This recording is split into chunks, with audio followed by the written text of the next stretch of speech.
Bonjour à tous et à toutes, je suis ravi de vous retrouver pour ce nouveau live. Aujourd'hui, nous allons faire la deuxième vidéo sur les how-to. C'est donc une série de vidéos où on va vous expliquer un petit peu les bases de certains métiers et comment font les vendeurs pour démarrer dans chacun des métiers, vous donner quelques tips. On a fait la dernière fois tout ce qui était montage vidéo.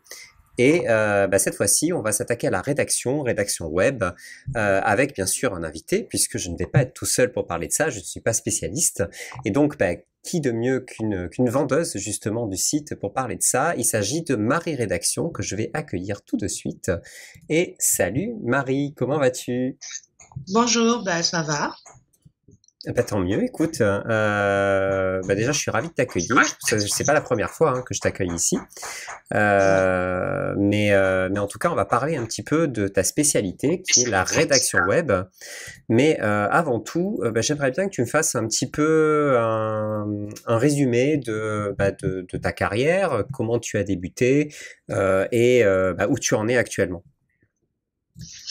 Mais j'ai débuté il y a à peu près 11 ans, un petit peu plus maintenant, après avoir avoir été déçue du salariat. Je voulais passer à autre chose, je voulais travailler pour moi. Et comme j'avais déjà des compétences rédactionnelles, puisque j'écrivais déjà beaucoup, du coup ça m'a un petit peu simplifié les choses à ce niveau-là, quoi. Super. Et donc maintenant, tu es sur 5 euros depuis, je crois, quasiment le début, si mes souvenirs sont bons. Depuis 2017. Ouais. Enfin, je me suis inscrite en 2016 et j'ai vraiment démarré en 2017. Voilà. Et donc maintenant, tu agis un petit peu sur 5 euros, mais tu fais aussi beaucoup de commandes à l'extérieur. Oui, je suis sur les deux. Ouais. Voilà, donc c'est pas uniquement sur 5 euros, tu fais aussi beaucoup de choses à l'extérieur. Et un petit peu, quels sont tes domaines d'activité de prédilection? Comme ça, les gens finissent par bien te cerner. Je dirais, j'ai pas de domaine bien particulier, parce qu'en fait, c'est très varié. Comme ça, la demande, enfin, que les clients demandent, c'est très varié. Je vais faire autant de rédaction que de correction, que de reformulation, voilà, donc c'est très varié. J'ai pas vraiment un domaine où je fais plus qu'un autre. Voilà. En tout cas, tu as beaucoup de travail, je crois. Tu es Oui. assez demandé. Donc, c'est un métier qui est demandé actuellement. Il y a de plus en plus de gens qui veulent s'y mettre. Et donc, qui peut devenir un petit peu rédacteur web? Quelles sont les qualités essentielles à avoir? Alors, les qualités essentielles, déjà, c'est de maîtriser la rédaction, c'est l'orthographe, la conjugaison, ça c'est crucial. Après, je dirais, faut être persévérant parce que ça se fait pas du jour au lendemain, mais et voilà, au départ, c'est vraiment maîtriser la rédaction dans son ensemble. Alors, quand tu dis que ça fait pas du jour au lendemain, qu'est-ce que c'est qui prend du temps? Déjà de se faire connaître, parce que comme tu le dis, il y a de la demande, il y a de la concurrence, donc faut arriver à faire sa petite place, que ce soit sur 5 euros ou que ce soit en dehors. Donc voilà, quoi. Et donc toi, tu t'es auto-formé, si mes souvenirs sont bons. Oui. Est-ce que tu as des idées de formation? Je sais d'ailleurs que Patrice Cal, par exemple, qui était un vendeur de 5 euros, propose des très bonnes formations de rédaction. Mais peut-être que toi, tu as aussi entendu parler d'autres formations ou par quoi commencer en fait quand on veut vraiment s'attaquer à la rédaction web?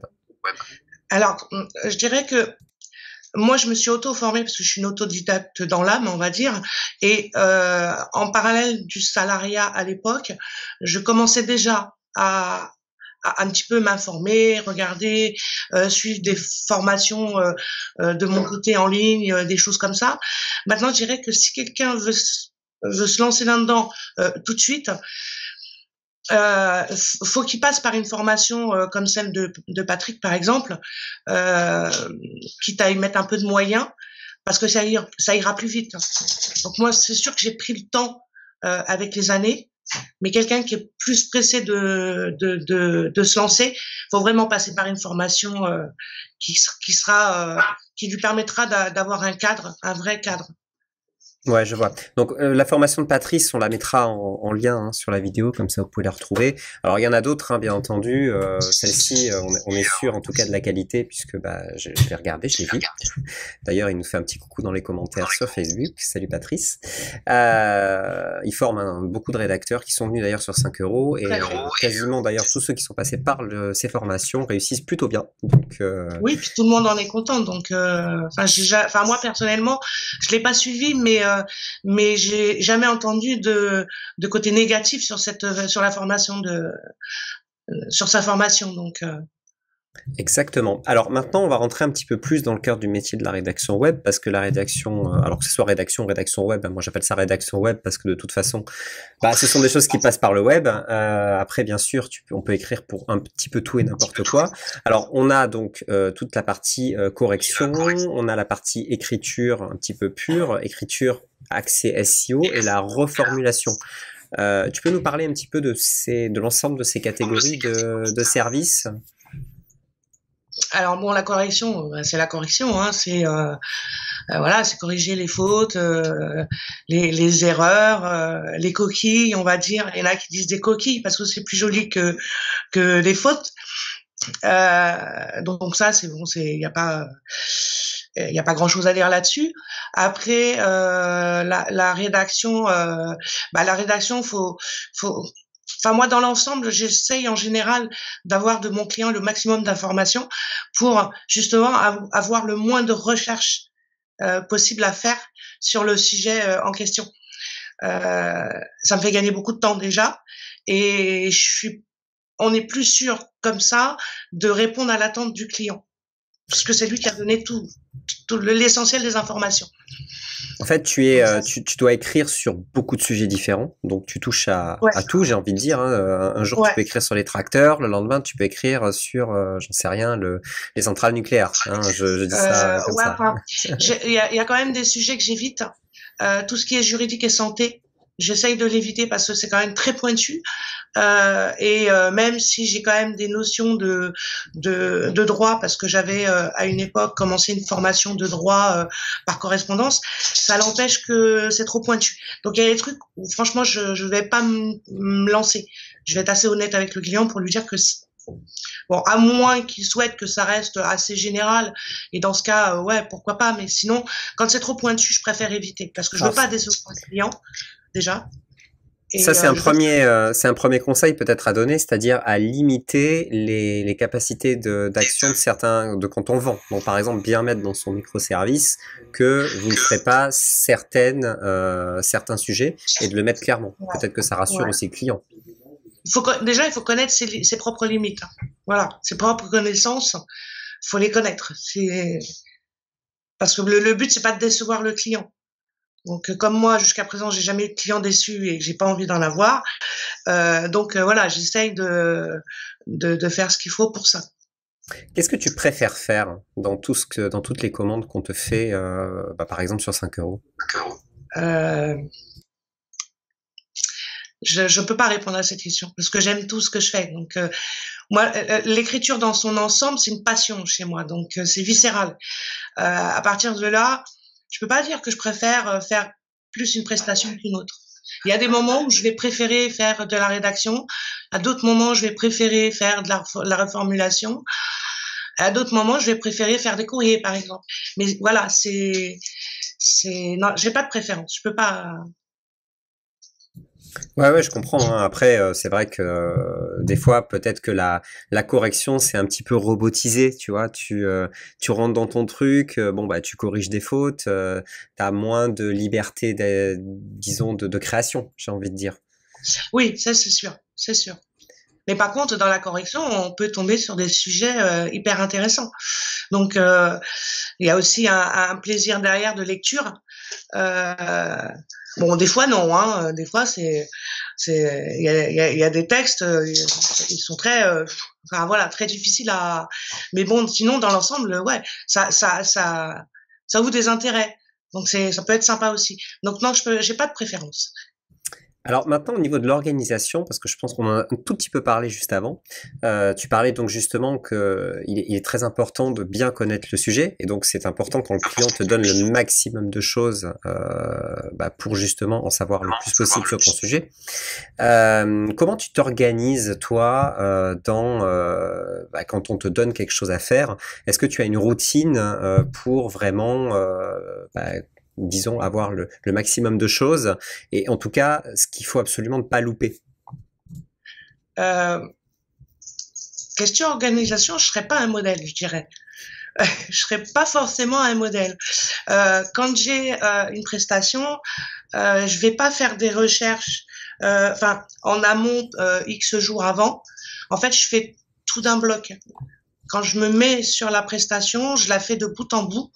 Je vais pas en faire un bout aujourd'hui, un bout demain, et non, j'ai pas vraiment d'organisation. Je suis pas un modèle au niveau de l'organisation. Et, et par exemple, quand tu vas avoir un sujet que tu connais pas, comment tu vas t'y Oui. prendre? Euh, Déjà, je vais faire des recherches sur Internet. Je vais essayer de trouver les sites les plus fiables possibles. Et puis, je vais travailler avec ce que je vais trouver, tout en sachant que de toute façon, dans la finalité, une fois que j'ai livré mon client, il a toujours la possibilité de me dire ah ben non, ça va pas, il faut me le changer, ce qui arrive rarement. Je pense qu'au niveau de 5 euros, ça peut se voir. J'ai très peu de demandes de retouches en général, parce que je sais m'adapter, parce que j'écoute mon client, parce que je lui pose les bonnes questions, et justement, ça m'évite de faire des recherches. Mais sinon, quand j'ai besoin de faire des recherches, je vais faire des recherches, oui, même si je dois y passer du temps. Oui, donc tu comptes pas ton temps en fait, hein, ça fait aussi partie des Non, choses, même s'il faut quand même ouais. limiter de temps en temps et se dire bon bah là j'en sais assez, et il faut que je me lance maintenant dans la rédaction de ce que je dois réaliser. Il y a des Ouais. outils que tu utilises très régulièrement et qu'il faut disons pas louper quand tu es rédactrice. Alors, je sais pas si c'est parce que j'ai l'habitude, mais j'utilise très peu d'outils en général, sauf quand on me demande des textes, des rédactions SEO. J'en ai très peu au final, mais quand j'en ai, je vais aller regarder sur des sites comme 1.fr par exemple, je fais des recherches au niveau des mots-clés si le client me les a pas donnés, parce qu'en général, ça aussi, c'est quelque chose que je demande au client, euh, qui me donne, lui, ses mots-clés, ceux qu'il veut. Sinon, quand j'en ai pas, je fais des vérifications sur des sites comme 1.fr ou d'autres, mais que je n'ai pas forcément en tête. Je vais aussi faire des vérifications au niveau de mes titres et de mes métadescriptions, comme sur SERP, par exemple. Pour vraiment répondre à ce besoin. Mais dans l'ensemble, c'est vrai que j'ai assez peu de clients qui me font ce genre de demande. Ça arrive, hein, mais j'en ai pas beaucoup. Ouais, toi tu es plutôt une rédactrice classique, j'ai envie de dire, et moins Ouais. poussée vers le SEO que ce que peuvent l'être d'autres vendeurs. Oui, oui, parce qu'on me le demande pas. Après, Bah si oui. on me le demandait, je pense que là, j'irais plus, j'en ferais plus, et j'irais plus sur une formation plus ciblée. Mais là, actuellement, c'est pas une nécessité chez moi. Je pense que c'est une question de profil aussi, hein, et que d'autres rédacteurs sont plus orientés SEO, en tout cas dans la façon dont ils présentent leur profil, que toi tu peux l'être. Tout à fait. C'est aussi ça. Donc faites attention, bien entendu aussi, quand vous allez vous lancer là-dedans, posez-vous les bonnes questions. Est-ce que vous voulez plutôt peut-être aller être axé sur de la rédaction SEO? Est-ce que vous voulez plutôt, disons, faire des choses plus classiques, des courriers, de la relecture, de la reformulation? Il y a pas mal de choses à faire dans la rédaction, donc n'hésitez pas à vous poser les bonnes questions. Tu voulais ajouter quelque chose? Bon. Très bien. Non, je voulais aussi un petit peu aborder le sujet rémunération, parce que c'est aussi important. Je ne sais pas si tu veux en parler, mais en tout cas, Ouais. ça rapporte combien d'être rédacteur? Est-ce que c'est, disons, en termes de charge de travail par rapport à la rémunération, est-ce que on s'en sort bien? Alors, aujourd'hui, je dirais, c'est viable. Ce qui n'était pas le cas au début que j'ai commencé. Ça a été long à démarrer. Bon, après, il y a eu tout un tas de choses qui se sont greffées là-dessus, mais disons, j'en ai pas vécu du jour au lendemain. Hein. Ça a demandé un peu de temps, ça a demandé, voilà. Et puis bon, c'était pareil, hein, il y a 11 ans, donc c'est pas comme aujourd'hui. Il y a 11 ans, il n'y avait pas 5 euros, il n'y avait pas tout ça. C'est ce que j'allais dire. Est-ce que les sites comme 5 euros t'ont permis de gagner plus d'argent? Oui, ça m'a permis, oui, largement de compléter plus certains mois que d'autres d'ailleurs. Là, apparemment, ça fait 2-3 mois là que c'est assez calme de mon côté sur 5 euros. Ça ne l'est pas forcément hors 5 euros, mais voilà. Mais oui, on peut en vivre. On peut en vivre. Dire faire des 1000 et des cents, non. Hein, à moins de travailler H24, il faut savoir aussi se reposer. Mais voilà. Donc oui, on peut quand même en vivre. C'est déjà oui. Plutôt une bonne nouvelle. Je sais qu'il y a pas mal de rédacteurs qui savent tirer les prix vers le haut et c'est très important. On n'est pas là pour casser les prix, loin de là. Même si c'est vrai que pour commencer, c'est bien de se former et en tout cas de se faire la main sur ses premières commandes, c'est sûr. En tout cas, tu vois le métier. Alors tu es dans le métier depuis 11 ans. Tu le vois évoluer comment, ce métier?